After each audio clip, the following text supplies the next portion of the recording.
خطيبتي بتفضل تقول احترم خصوصيتي كل ما اجي امسك موبايلي، ومفيش حد بيمسك موبايلي خالص.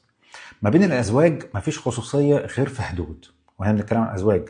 والخطوبه هي الفتره ما بين حاجه ما بين الصحوبيه وما بين الجواز. هدف الخطوبه ان البيوت تتفتح على بعضها، فاسرار البيوت تتفتح على بعضها عشان العيلتين يتعرفوا على بعض، وبالتالي تشوف ان العلاقه دي مناسبه ولا لا. طيب، دلوقتي بالنسبه لحته التليفون، ايه علاقتها؟ حته التليفون ان يكون في خصوصيه، ان انت مالكش ان انت تمسك تليفوني تماما ويكون في باسوردز والحاجات دي، ده مش مظبوط. ليه مش مظبوط؟ لانه ايه المانع ان يكون في انفتاح في حاجه زي كده؟ لان في الاخر هي علاقه واحده ما بين كل علاقات الناس، انسانه واحده ترتبط بيها وتكون بيها اسره. الحاجه التانية انه في ما بينها وما بين صحابها خصوصيه، فما ينفعش ان انت تطلع عليها.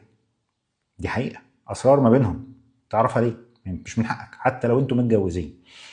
تالت حاجه ان لو الموضوع بنيه شك، ده تدمير للعلاقه، لانه ما ينفعش ان انت تراقبها وتشك فيها، والا